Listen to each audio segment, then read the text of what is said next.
Hello, I'm Richard Ridge for BroadwayWorld. Harper Lee's To Kill a Mockingbird has come to Broadway as a brand new play by Aaron Sorkin, and it welcomes back to Broadway Jeff Daniels and a stellar cast. And I caught up with all of them here at the legendary Sardi's.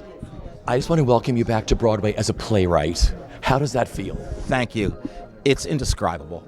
It really is. This is there's no place I would rather be than a theater. I would be happy in a 99-seat church basement in Hell's Kitchen, but being at the Carnegie Hall of Broadway theaters, being at the Shubert Theatre, it's really indescribable. I feel like it was yesterday that I was seeing a chorus line for the fifth time.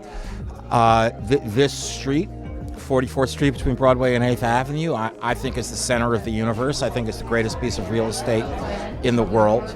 And there is, as much as I love movies, as much as I love television, there's just nothing quite like a new play. As a friend of mine said before Newsroom, he said, wait till you see what you get to say.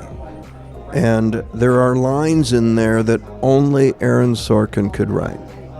And that clarity of that it resonates not only for 1934 Alabama, which is where we say it and where it is, but you know that instantly it goes and becomes this line.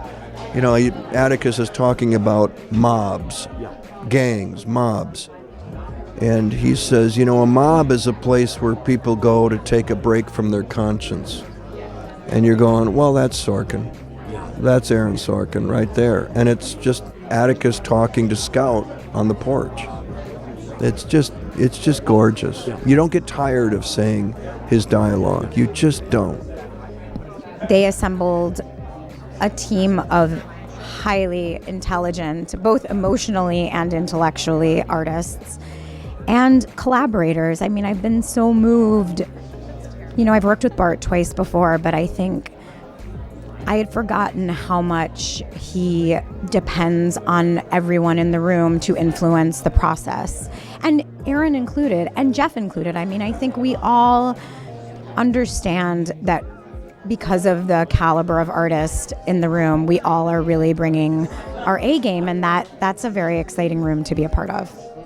One of the things that we found beautiful about the book and the movie was like it's like this kind of adoration of Atticus, and in today's climate that we recognize it's kind of this white savior syndrome, and Aaron, to his credit, was very, you know, it's straight to the point. Like, we're not going to do that. We're gonna Atticus is going to be a real person who's like complicated, and the black people in this play are going to have agency and work to also help themselves. So I think people may be surprised, but hopefully, like we've gotten them with giving them a real story that they're with us to the end.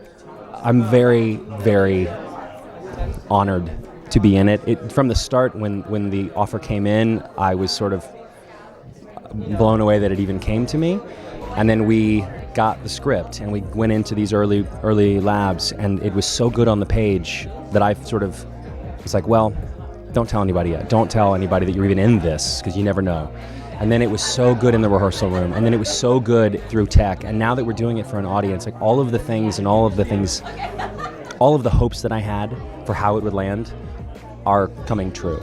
And now I can say that it's quite a piece of work. It's a masterclass. I don't want to use these kind of blanket generic terms, but it's true. They're at the top of their game, and they are so brilliant and so thoughtful, and it's just been an amazing process to be enveloped in that. This is a brand new play. Should people read the book before they go? Should they put it down? Should they just go and experience? I mean, it's a good question. I think it depends on who you are. I'm a purist. I like to know everything going into something, so I would read it.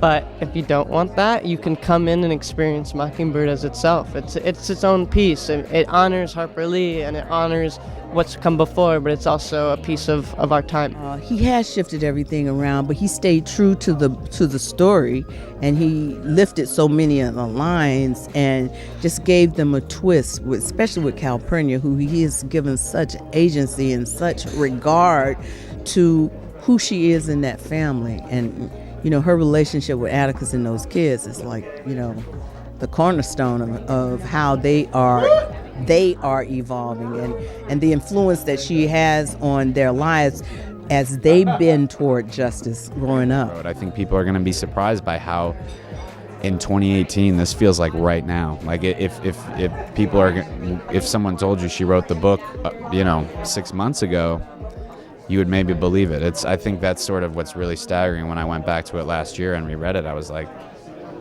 and that's sort of the question the play asks, is sort of how far, where have we come as a country? If when we dust off this classic thing that we say, oh wow, weren't things crazy then? But you come to see this play, and I think it makes you think about where we are right now.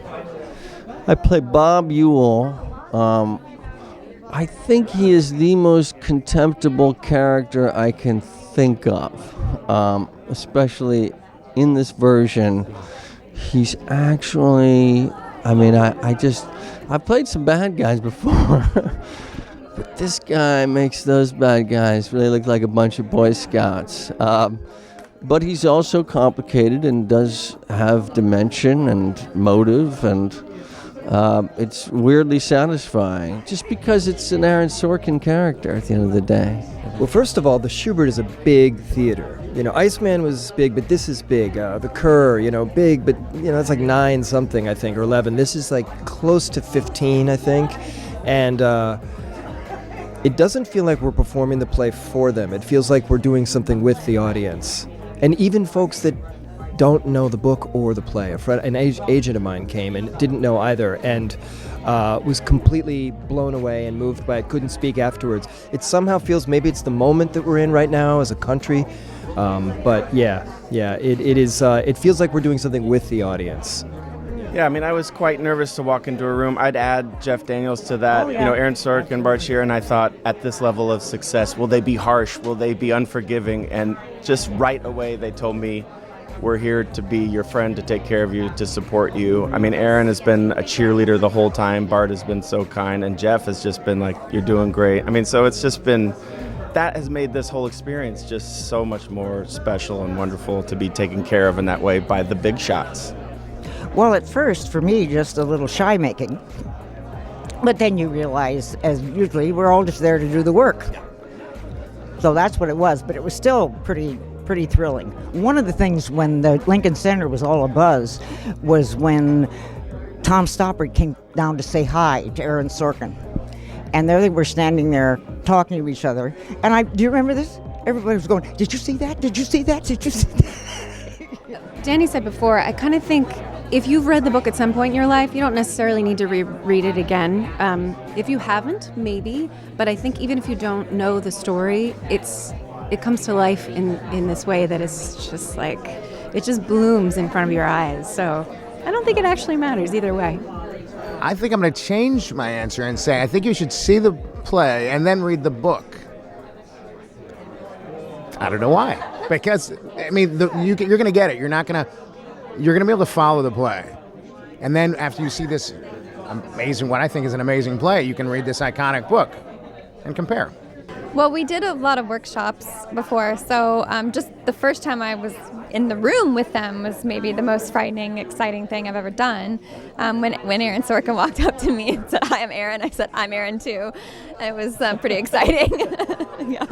And then the Aarons battled from time to time on interpretation. It's great. It's terrific. They're all three of them what I call working artists. That is, not that they get work, but when they get the work, then they really work. Watching Jeff work on Atticus has been a real treat. Every day he gets deeper and deeper and deeper. Watching Aaron revise, almost 30 to 40 revisions now. And watching Bart continue to fine-tune all the way through the preview thing. I love it when I can see people working, and then when they finish, you don't see the work. It looks like it was there from the very beginning. I love that, yeah.